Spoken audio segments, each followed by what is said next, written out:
കേരളത്തിലെ വളരെ പ്രധാനപ്പെട്ട ഒരു അധ്യാപക സംഘടനയുടെ മാതൃകാ ചോദ്യപേപ്പർ, അതിലെ ആദ്യത്തെ 10 ചോദ്യങ്ങൾ ഒന്ന് ചർച്ച ചെയ്യുകയാണ്. ഇതിൻ്റെ സൊല്യൂഷനല്ല പ്രധാനം, ഇത് വളരെ പെട്ടെന്ന് നമുക്ക് മനക്കണക്കായി ചെയ്യാൻ പറ്റുന്നതാണ് മിക്കവാറും എല്ലാ ചോദ്യങ്ങളും. എന്നാൽ ചില ചോദ്യങ്ങൾക്ക് കുറച്ച് ഇൻറ്റൻസീവായ ഒരു മാത്തമാറ്റിക്കൽ ബാക്ക്ഗ്രൗണ്ട് രീതികളൊക്കെ ആവശ്യമുണ്ട്. എന്നാൽ പല ചോദ്യങ്ങളും നമുക്ക് വളരെ വേഗത്തിൽ കണ്ടെത്താൻ പറ്റുന്നതാണ്. അപ്പോൾ ആദ്യത്തെ ചോദ്യം തന്നെ ഒന്ന് നോക്കാം. നമുക്ക് വളരെ പരിചയമുള്ള ഒരു സീക്വൻസാണ് 1, 1, 4, 9, 16 എന്ന പെർഫെക്റ്റ് സ്ക്വയേഴ്സിൻ്റെ ശ്രേണി.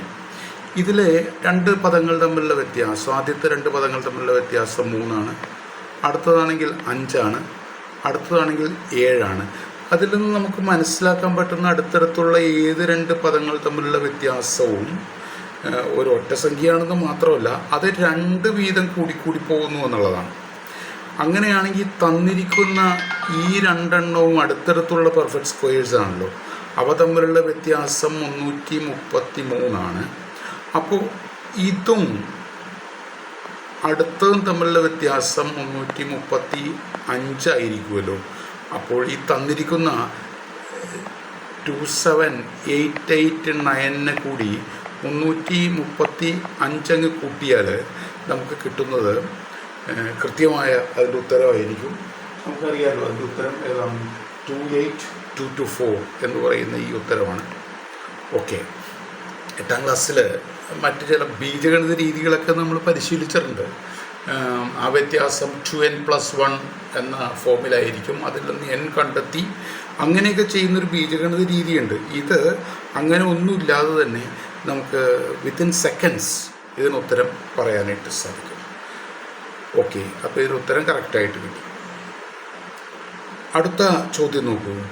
നമുക്ക് 10ാം ക്ലാസ്സിൽ പഠിപ്പിക്കുന്നവർക്കും 10ാം ക്ലാസ്സിൽ പഠിക്കുന്ന കുട്ടികൾക്ക് പോലും വളരെ എളുപ്പത്തിൽ ചെയ്യാൻ പറ്റുന്നൊരു ചോദ്യമാണത്. അതായത് ഇതിൻ്റെ പൊതുവ്യത്യാസം 11 ആണ്. ടേംസ് എല്ലാം ഒറ്റ സംഖ്യകൾ, നാച്ചുറൽ നമ്പേഴ്സാണല്ലോ. ടേംസ് എല്ലാം നാച്ചുറൽ നമ്പേഴ്സാണ്. അപ്പോൾ പദങ്ങളെല്ലാം എണ്ണൽ സംഖ്യകളാണെങ്കിൽ പദങ്ങളെ പൊതുവ്യത്യാസം കൊണ്ട് ഹരിച്ചാൽ ഒരേ ശിഷ്ടമായിരിക്കും കിട്ടുന്നത്. 23-നെ 11 കൊണ്ട് ഹരിച്ചു കഴിഞ്ഞാൽ ശിഷ്ടം 1 ആണ്. അപ്പോൾ ഈ കൂട്ടത്തിലെ ശിഷ്ടം 1 ഹരിച്ചാൽ ശിഷ്ടം 1 വരുന്ന അത് ഒരെണ്ണമേ ഉള്ളൂ, അത് ഈ കാണുന്നതാണ്. അപ്പോൾ നമുക്ക് ഈ ശ്രേണിയിലൊരു പദമാണ് 1112 എന്ന് പെട്ടെന്ന് എത്താനായിട്ട് സാധിക്കും. അടുത്തത് mother is now 36 and her daughter's age is quarter of this. അപ്പോൾ യഥാർത്ഥത്തിൽ 36 എന്ന പ്രായവും അതിൻ്റെ 4/1 9 എന്ന പ്രായവുമാണ് നമ്മൾ മനസ്സിൽ കാണേണ്ടത്. ഇനി എത്ര വർഷം കഴിയുമ്പോഴാണ് ആ ഇരട്ടിയാകുന്നത്, മകളുടെ വയസ്സിൻ്റെ ഇരട്ടിയാണ് അമ്മയുടെ വയസ്സാകുന്നതെന്ന് വെച്ചാൽ ഈ ഓപ്ഷനിലേക്കൊന്ന് നോക്കുകയാണെങ്കിൽ നമുക്ക് പെട്ടെന്ന് കിട്ടും. കാരണം 36-നെ കൂടി 18 കൂട്ടിക്കഴിഞ്ഞാൽ കിട്ടുന്ന 54, ഇവിടെ 18 കൂട്ടിക്കഴിഞ്ഞാൽ കിട്ടുന്ന 54, ഇവിടെ 18 കൂട്ടിക്കഴിഞ്ഞാൽ കിട്ടുന്ന 27-ൻ്റെ ഇരട്ടിയാണ്. 54 27-ൻ്റെ ഇരട്ടിയാണ്. അങ്ങനെ നമുക്ക് ആ ഓപ്ഷനിലേക്ക് നോക്കിക്കൊണ്ട് ഇതിന് ഉത്തരം പറയാനായിട്ട് സാധിക്കും 18 എന്ന്. ഇത് കൃത്യം പറഞ്ഞാൽ 9ാം ക്ലാസ്സിലെ പാഠപുസ്തകത്തിലെ ചോദ്യം തന്നെയാണ്. ഇവിടെ മുകളിലും താഴെയും 2 റൈറ്റ് ട്രയാങ്കിൾസ് ഇങ്ങനെ കാണാം. അത് രണ്ടും ഒരേ ആംഗിൾസ് ഉള്ള ട്രയാങ്കിൾസ് ആണെന്നറിയാം. ഓക്കെ, സിമിലർ ആണെന്ന് പറയാം. If the angles are same, angles of one triangle are equal to angles of another triangle, then sides opposite to equal sides opposite to equal angles change in the same scale. അപ്പം അങ്ങനെയാണെങ്കിൽ ഇപ്പോൾ ഇതിൻ്റെ വശം A ആണെങ്കിൽ A ആയിട്ട് എടുത്തു കഴിഞ്ഞാൽ a/4 a/2 = 2/a എന്ന് എഴുതാൻ സാധിക്കുമല്ലോ. ഒരു പ്രൊപ്പോർഷൻ മനസ്സിലാക്കിയാൽ. അപ്പോൾ a² = 4, a = √2 എന്ന് നമുക്ക് പറയാനായിട്ട് സാധിക്കും. അപ്പോൾ അഞ്ചാമത്തെ ചോദ്യത്തിലേക്ക് കടക്കുകയാണെങ്കിൽ, a point is chosen in a circle. What is the probability that what is the probability that it is closer to the center of the circle and its boundary? വളരെ സിമ്പിളായിട്ട്, ഒരു പടം പോലും ആവശ്യമില്ല. ഇങ്ങനെ ഒരു സർക്കിൾ നമ്മുടെ മനസ്സിൽ വന്നാൽ ഇതിനകത്ത് വേറൊരു സർക്കിൾ ഉണ്ടെങ്കിൽ ഇത് ഈ സർക്കിളിൻ്റെ അകത്താണോ പുറത്താണോ, അകത്താകുമ്പോൾ അത് സെൻറ്ററിലേക്ക് അടുക്കുന്നു, ഇതിൻ്റെ പുറത്താണെങ്കിൽ ബൗണ്ടറിയിലേക്ക് അടുക്കുന്നു. ഈ സർക്കിളാണ് അവിടുത്തെ ഒരു ബൗണ്ടറി ഉള്ളിൽ നമ്മൾ കാണേണ്ട കാര്യം. ഇതിൻ്റെ അകത്താണെങ്കിൽ സെൻറ്ററിലേക്ക് അടുക്കുന്നു, പുറത്താണെങ്കിൽ ബൗണ്ടറിയിലേക്ക് അടുക്കുന്നു. ഈ റേഡിയസ് എൻ്റെ ഇരട്ടിയാണല്ലോ ഈ റേഡിയസ്. അങ്ങനെയാണെങ്കിൽ ഈ അകത്തെ സർക്കിളിൻ്റെ ഏരിയയുടെ 4 മടങ്ങാണല്ലോ പുറത്തെ സർക്കിളിൻ്റെ ഏരിയ. ഓക്കെ, അങ്ങനെയാണെങ്കിൽ ഉള്ളിൽ വീഴാനുള്ള സാധ്യത എന്ന് പറഞ്ഞു കഴിഞ്ഞാൽ 1/4 എന്ന് പെട്ടെന്ന് കിട്ടും നമുക്ക്. ഓക്കെ, ഇതൊരു അരിത്തമാറ്റിക് സീക്വൻസിലെ ഒരു വളരെ സാധാരണ ഒരു ചോദ്യമാണിത്. ഒരു വളരെ സിമ്പിളായൊരു ചോദ്യമാണ്. നമ്മളെപ്പോഴും കുട്ടികളെ കൊണ്ട് ചെയ്യിക്കുന്ന ഒരു ചോദ്യമാണിത്. ഈ ചോദ്യത്തിന് ഉത്തരത്തിലേക്ക് നമുക്ക് കിടക്കാം. കോമൺ ഡിഫറൻസ് ഒക്കെ നമുക്ക് പെട്ടെന്ന് കിട്ടും. കോമൺ ഡിഫറൻസ് എത്രയാണ്? ഓക്കെ, ഇപ്പം ഇവിടെ ഈ മൂന്നാമത്തെ ടേം 10 ആണെന്ന് പറയുന്നു. മൂന്നാമത്തെ ടേം എത്രയാണ്? മൂന്നാമത്തെ ടേം എന്ന് പറഞ്ഞാൽ 5 ടേംസിൻ്റെ സം 50 ആണല്ലോ. അപ്പം മൂന്നാമത്തെ ടേം 10 ആണ്. മൂന്നാമത്തെ ടേം 10 ആണ്. മൂന്നാമത്തെ 8ാമത്തെയും കൂടി കൂട്ടിക്കഴിഞ്ഞാൽ മൂന്നാമത്തെ ടേം 10 ആണെന്നറിയാം. ഓക്കെ, ഇനി മൂന്നാമത്തെ 8ാമത്തെയും കൂടി കൂട്ടുക എന്ന് പറയുന്നത് രണ്ടറ്റത്തു നിന്ന് ഒരേ അകലത്തിലുള്ള പദങ്ങളുടെ സം എടുത്തു കഴിഞ്ഞാൽ ഇപ്പോൾ 15, ആദ്യത്തെ 5 പദങ്ങളും അടുത്ത 5 പദങ്ങളും ആകുമ്പോഴേക്കും 10 പദങ്ങളായി. 10 പദങ്ങളുടെ സുഖ എന്ന് പറഞ്ഞാൽ 100 + 50 150 ആ 150ൻ്റെ 5 കൊണ്ട് ഹരിച്ചാൽ കിട്ടുന്ന 30 ഇത് രണ്ടും. അതിൽ നിന്ന് നമുക്ക് 8ാമത്തെ പദം 20 എന്ന് കിട്ടിക്കഴിഞ്ഞാൽ ഓക്കെ,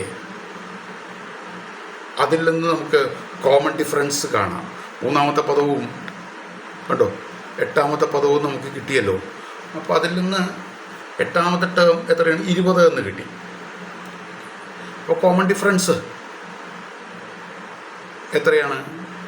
അപ്പോൾ മൂന്നാമത്തെ പദം 8ാമത്തെ പദം. അപ്പോൾ ഇവിടുത്തെ ഡിഫറൻസ് എന്ന് പറഞ്ഞാൽ 5 കോമൺ ഡിഫറൻസ് ആണ്. 5 കോമൺ ഡിഫറൻസ് = 10. കോമൺ ഡിഫറൻസ് 2 ആണ്. കോമൺ ഡിഫറൻസ് 2 ആണെങ്കിൽ നമുക്ക് ഒന്നാമത്തെ ടേമിലേക്ക് വളരെ പെട്ടെന്ന് എത്താനായിട്ട് സാധിക്കുമല്ലോ. അപ്പോൾ അതിവിടെ കൃത്യമായൊരു ഓപ്ഷൻ കിട്ടും. അപ്പോൾ മൂന്നാമത്തെ പദത്തിൽ നിന്ന് 2 കോമൺ ഡിഫറൻസ് കുറച്ച് കഴിഞ്ഞാൽ മതിയല്ലോ. അപ്പോൾ നമുക്ക് 6 എന്ന മൂന്നാമത്തെ പദം 10 ആണ്, അതിൽ നിന്ന് 2 കോമൺ ഡിഫറൻസ് കുറച്ചാൽ മതി എന്ന ഓപ്ഷനിലേക്ക് എത്താനായിട്ട് സാധിക്കും. ഇത് കുട്ടികളോട് ചോദിക്കാൻ പറ്റുന്നൊരു നല്ല ചോദ്യം തന്നെയാണ്. വളരെ രസകരമാണ്. അകത്തൊരു ഇക്വലാറ്റർ ട്രയാങ്കിൾ ഉണ്ട്. ആ ഇക്വലാറ്റർ ട്രയാങ്കിളിൻ്റെ കണ്ടോ, ഈ താഴെയുള്ള ഇതാ സർക്കിളിൻ്റെ റേഡിയസ് ആണല്ലോ. ഓക്കെ, ഇതാണല്ലോ സ്ലാൻഡ് ഹൈറ്റ്. സ്ലാൻഡ് ഹൈറ്റിൻ്റെ പകുതിയാണ് റേഡിയസ് എങ്കിൽ തീർച്ചയായിട്ടും 360ൻ്റെ പകുതിയായിരിക്കും സെൻട്രൽ ആംഗിൾ വരുന്നത്.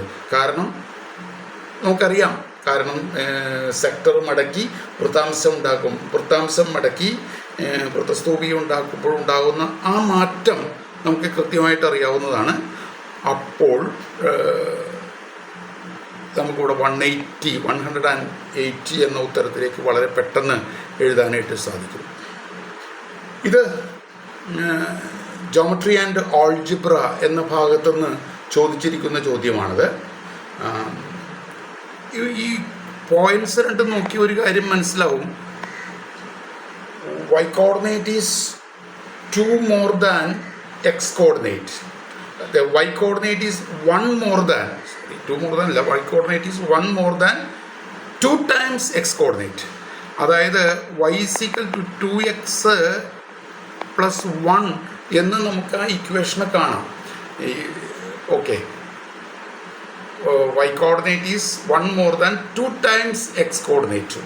അത് വെച്ച് നോക്കുമ്പോൾ ഇവിടെ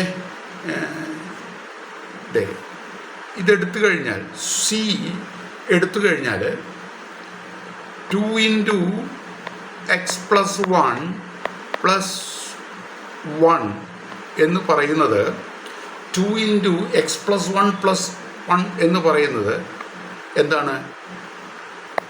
2x is equal to y plus 2 എന്ന് എഴുതാമല്ലോ, നമുക്കിതിങ്ങനെ കാണാം. അപ്പോൾ അതിൽ നിന്ന് കറക്റ്റായിട്ട് നമുക്ക് ആ y is equal to x plus 1 എന്ന ഇക്വേഷനായിട്ട് നമുക്കൊന്ന് കമ്പയർ ചെയ്യാനായിട്ട് സാധിക്കും. അപ്പോൾ 2x plus 2 is equal plus 1 is equal to y plus 2 കണ്ടോ? അപ്പോൾ y is equal to 2x plus 1 എന്ന് എഴുതാനായിട്ട് സാധിക്കും. നമുക്ക് ആ ഇക്വേഷനിലേക്ക് എത്തും. അത് നോക്കിയാൽ മനസ്സിലാവുന്ന കാര്യം തന്നെയാണ് ശരിക്കും. ഓക്കെ, ഇത്രയും സ്റ്റെപ്പുകളോ കാര്യങ്ങളോ ഒന്നും ഇല്ലാതെ തന്നെ നമുക്ക് മനസ്സിലാക്കാനായിട്ട് സാധിക്കും. 9ാമത്തെ ചോദ്യം എടുത്തു കഴിഞ്ഞാൽ വളരെ ഫെമിലിയർ ആയിട്ടുള്ളൊരു ചോദ്യം കണ്ടോ? 8 ഇൻറ്റു, ഇപ്പോൾ ഈ ദൂരം എക്സ് ആയിട്ട് എടുത്താൽ 8x is equal to 4 square എന്ന് പറഞ്ഞാൽ എക്സ് ഇസ് ഈക്വൽ ടു 2 അപ്പോൾ ഇവിടുത്തെ ഈ പോയിൻ്റ് ശരിക്കും 20 ഓക്കെ, 20 എന്ന ആ ഉത്തരത്തിലേക്ക് നമുക്ക് പെട്ടെന്ന് എത്താനായിട്ട് സാധിക്കും. 10ാമത്തെ ആണെങ്കിൽ അതും 10ാം ക്ലാസ്സിലെ പാഠപുസ്തകവുമായിട്ട് വളരെ അടുത്ത ബന്ധമുള്ളതാണ്. വരച്ചിരിക്കുന്നത് ഇൻസർക്കിളാണ്, അതാണ് അതിൻ്റെ ഹൈലൈറ്റ്. വരച്ചിരിക്കുന്ന ഇൻസർക്കിളാണെങ്കിൽ ഈ 2 വരകളും ആംഗിളിനെ ബൈസെക്റ്റ് ചെയ്തിട്ടുള്ളതാണ്.